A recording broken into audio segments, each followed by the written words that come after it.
나는 작은 시골 마을에 홀로 살고 있는 30대의 남자다. 어렸을 때 도시에서 자랐지만 분주한 도시 생활에 지쳐 할머니가 돌아가시면서 남겨주신 시골집으로 내려왔다. 할머니가 집을 물려주시면서 항상 하시던 말씀이 있다. 밤 10시 이후에는 창문을 절대 열지 말거라. 어렸을 땐 그 말이 무슨 뜻인지 이해하지 못했지만 지금은 그저 노파심에 했던 말씀이라 생각했다. 어느 날 밤 이상하게도 잠이 오지 않았다. 책을 좀 읽으려고 했지만 불면증 때문인지 글자가 잘 들어오지 않아 책을 덮고 거실로 나왔다. 시계를 보니 9시 50분. 할머니의 말씀을 떠올리며 창문을 닫고 모든 커튼을 쳤는데 공포스럽게도 이상한 소리를 듣기 시작했다.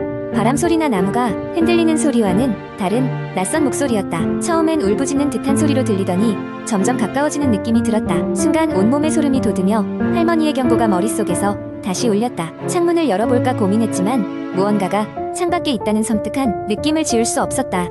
시간이 흐르고 10시가 넘자 소리는 점점 더 명확해졌다. 이제 그건 누군가가 문을 두드리는 소리로 변했다. 천천히 집안을 둘러보니 모든 문과 창문이 잘 잠겨 있었다. 하지만 그 소리는 계속해서 이어졌다. 도저히 참을 수 없어 조심스럽게 커튼을 살짝 드러내고 밖을 쳐다봤다. 그곳에는 한 여자가 서 있었다. 창백한 얼굴에 헝클어진 머리, 그리고 흰 소복 같은 것을 입고 있었다. 그녀는 나를 바라보며 입을 벌리고 있었다. 하지만 그 입은 움직이지 않았고 소리도 들리지 않았다. 그저 눈을 깜박이지 않고 나를 바라보고 있었다. 순간 심장이 멈출 듯한 공포가 몰려왔다. 다시 커튼을 내리고 조용히 뒷걸음질 쳐 침실로 들어가 문을 잠갔다. 침대 아래로 몸을 숨기려던 순간 문 밖에서 또다시 들려오는 소리. 이제는 확실했다. 누군가가 내 이름을 부르며 문을 두드리는 소리였다. 그 목소리가 너무 익숙했기에 한동안 생각을 멈추고 있던 노력 중에 할머니의 목소리임을 깨달았다. 그때 모든 것이 연결되었다.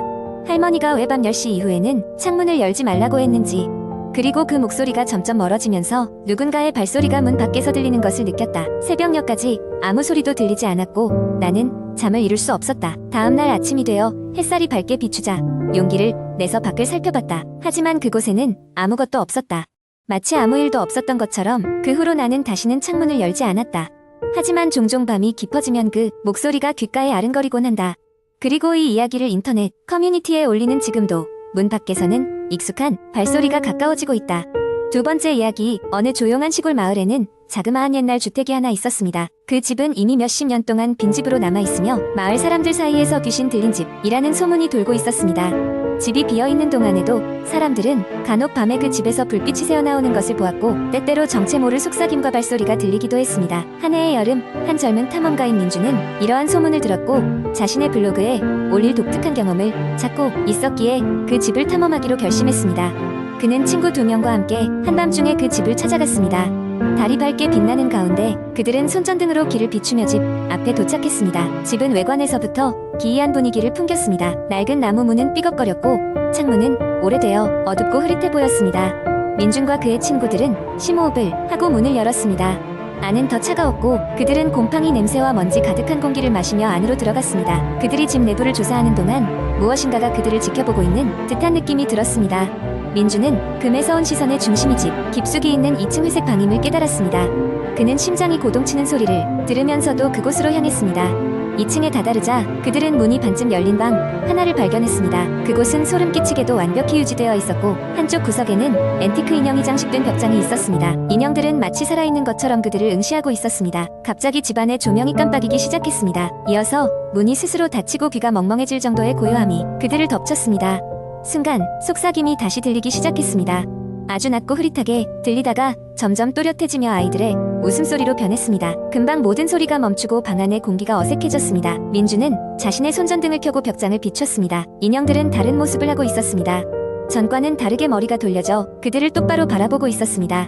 깜짝 놀란 친구 한 명은 문을 열고 밖으로 뛰쳐나가기를 시도했지만 문은 열리지 않았습니다. 그때 갑작스러운 냉기가 방을 휘감으며 벽에서 오래된 사진이 하나 떨어졌습니다. 민주는 떨리는 손으로 사진을 집었습니다. 그것은 신문 기사였고 이 집에서 수십 년 전 비극적인 사건이 있었다는 것을 알리는 내용이었습니다. 집주인 가족이 의문의 상태로 전원 사망했으며 아이들은 마지막까지 웃고 있었다는 민준과 친구들은 깊은 공포에 휩싸였고 낡은 건물이 내는 으스스한 소리가 그들을 압박했습니다. 그 순간 벽으로부터 그림자가 뻗어나와 그들을 천천히 감쌌습니다. 그들은 필사의 힘을 다해 문을 다시 열고 혼란한 상태로 그 집을 빠져나왔습니다. 그 후로 민준과 그의 친구들은 다시 그 집에 가지 않았으며 그날 밤 있었던 일에 대해 누구에게도 이야기하지 않았습니다. 결국 민준은 그 경험을 블로그에 올리지 않았습니다. 그리고 마을에서는 여전히 그 집에 대한 소문이 계속 퍼져나갔습니다.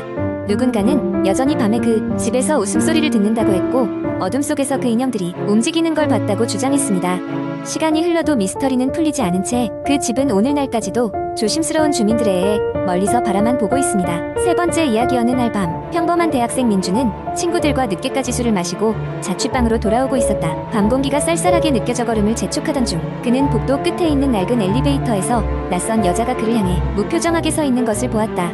그녀는 긴 흑발에 창백한 얼굴을 하고 있었다. 민주는 술에 취했기에 신경 쓰지 않고 계단으로 향했다. 그런데 다음날 아침 민주는 친구에게 이상한 이야기를 들었다. 같은 건물에 사는 학생이 엘리베이터에서 실종되었다는 것이었다.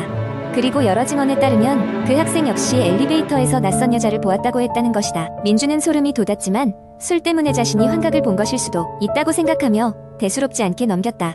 며칠 후 민주는 늦은 밤까지 과제를 하고 돌아오는 길에 다시 그 여자를 보았다. 이번에도 엘리베이터 앞에서 그를 바라보고 있었다. 그녀의 눈빛은 깊고 검은 것이 마치 끝을 알 수 없는 심연 같았다. 민주는 순간 얼어붙었지만 용기를 내어 그녀에게 말을 건넸다. 무슨 일이세요? 하지만 여자는 대답하지 않고 그대로 엘리베이터 버튼을 누르는 것이었다. 문이 열리고 여자가 들어갔을 때 민주는 뒤따라 엘리베이터 안을 들여다보았다. 그곳은 텅 비어 있었다. 여자는 어디에도 없었다. 정신을 차린 민주는 엘리베이터에 타지 않고 방으로 돌아갔다. 그리고 인터넷을 통해 엘리베이터 괴담, 낯선 여자 등을 검색해보았다. 놀랍게도 여러 건물에서 비슷한 현상이 보고되고 있었다. 낯선 여자가 보인 후 그 엘리베이터에서는 사람들이 사라진다는 이야기였다. 사라진 사람들은 대부분 되돌아오지 못했다. 민주는 다시 그 여자를 만난다면 제대로 마주치지 말아야겠다고 다짐했다. 하지만 그것은 그의 의지만으로 해결될 문제가 아니었다. 다음 날 민주는 학교에서 친구들이 모인 자리에서 이 이야기를 꺼냈다. 친구들은 대수롭지 않게 웃으며 귀신 이야기를 좋아하는 민준이 또 별말을 다 한다고 이야기했다. 그러나 그중 한 명, 유정이라는 친구는 이야기를 듣고 심각한 표정으로 말했다. 나도 그 여자 봤어. 우리 건물 엘리베이터에서 엘리베이터 괴담은 계속해서 퍼졌고 사라지는 학생의 수는 점점 늘어갔다. 인터넷 커뮤니티에서는 이 현상을 해결해줄 자칭 퇴마사가 등장해 화제를 모으기도 했지만 실질적인 해결책은 없었다. 사람들은 그저 엘리베이터를 피하라는 경고만 하고 있었다. 결국 민주는 더 이상 피하지 않고 직접 문제를 해결하기로 결심했다. 그는 몇 명의 용감한 친구들과 함께 그 엘리베이터에 카메라를 설치하고 직접 조사에 나서기로 했다.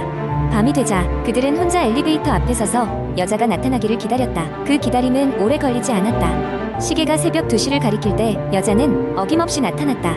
그녀는 민준을 바라보며 미소를 지었다. 차가운 미소였다. 민주는 몸이 떨리는 것을 느끼며 그녀에게 외쳤다. 내 정체는 뭐야? 왜 사람들을 데려가는 거야? 그러자 여자는 처음으로 입을 열었다. 나도 그들을 찾고 있어. 나처럼 길을 잃은 영혼들을. 그 순간 엘리베이터 문이 닫히며 민준과 친구들은 문을 열기 위해 버튼을 눌렀지만 문은 열리지 않았다. 그 이후로 민준과 그의 친구들은 실종되었고 그들을 찾았다는 소식은 영영 들리지 않았다. 그 엘리베이터는 폐수되었으며 건물은 유령의 소굴로 불리며 사람들의 기억 속에 남게 되었다.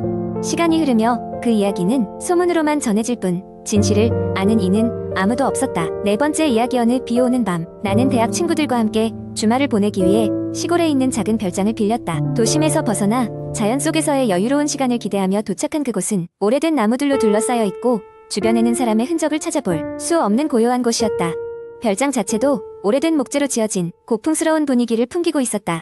벽난로 앞에서 따뜻한 음료를 마시며 조용한 시간을 보내고 있었는데 그때 갑자기 지붕 위에서 무언가가 긁히는 듯한 소리가 들려왔다. 처음에는 바람 소리려니 생각했지만 그 소리는 점점 분명하게 우리 모두의 귀에 박혔다. 호기심이 발동한 우리는 손전등을 들고 밖으로 나가 지붕을 둘러보았다. 그러나 아무것도 보이지 않았다. 다시 실내로 들어와 문을 걸어 잠근 후 다시 벽난로 앞에 앉았지만 여전히 마음을 불안하게 하는 소리는 그치지 않았다. 소리에 민감한 한 친구가 불안해하며 이렇게 말했다. 아마도 설치류가 지붕에서 돌아다니는 걸 거야. 우리 모두 그럴 수도 있겠다 생각하며 안심하려고 노력했다. 하지만 그 순간 별장 어딘가에서 낮고 흐릿한 여성의 목소리가 어렴풋이 들려왔다. 도와줘. 모두가 순간 얼어붙었다. 노래소리나 방송 같은 소리가 아닌 진짜 누군가의 간절한 목소리였다. 우리는 별장 구석구석을 찾아다니기 시작했다. 혹시라도 누군가 다쳐서 구조를 요청하고 있는 게 아닌가 하는 생각에서였다. 그러나 아무리 찾아봐도 별장 안에는 사람이라고는 우리밖에 없었다. 창밖으로 보이는 장면도 변함없었으며 외부에서 침입한 흔적도 없었다.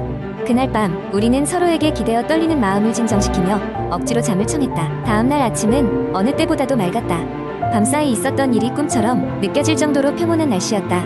우리는 해장도 할 겸 별장 인근의 작은 마을로 내려가 식사를 하며 그곳 주민들과 이런저런 이야기를 나눴다. 그때 동네의 한 노인이 우리가 머무는 별장을 매의 눈으로 쳐다보며 입을 열었다. 그 별장 아무도 안 가려고 하지. 수십 년 전 그곳에서 끔찍한 사고가 있었거든. 새로 이사온 가족이 있었는데 어린 딸이 그만 지붕에서 떨어져서 죽고 말았지. 그 후로 아무도 그 별장에서 오래 머물지 못했어. 노인의 이야기를 듣고 우린 모두 머리가 쭉 펴서는 기분이 들었다. 그 아이의 영혼이 아직도 그곳을 떠나지 못한 걸까? 전날 밤 들었던 목소리는 혹시 그녀였던 건 아닐까? 우리는 더욱 불안한 마음으로 별장으로 돌아왔다. 한 명의 친구가 더는 놀고 갈 분위기가 아니라며 돌아가자고 제안했다. 다들 그 의견에 동의하고 서둘러 짐을 챙기기 시작했다. 그런데 가방을 챙기던 중 벽난로 옆 작은 서랍장 위에 놓여있는 오래된 사진 한 장이 눈에 띄었다. 사진 속에는 어린 소녀의 모습이 찍혀 있었고 그녀의 웃고 있는 얼굴은 너무나도 평화로워 보였지만 왠지 모르게 허전한 느낌을 주었다. 소녀의 얼굴이 잊히지 않는 그날 이후 우리는 다시는 그 별장의 이야기를 입에 담지 않았다. 하지만 가끔씩 무언가를 잊지 말라는 듯 빗소리가 들리는 밤이면 그날의 서늘한 바람과 소녀의 속삭임이 우리의 기억 속에서 잠시 스쳐 지나가곤 한다.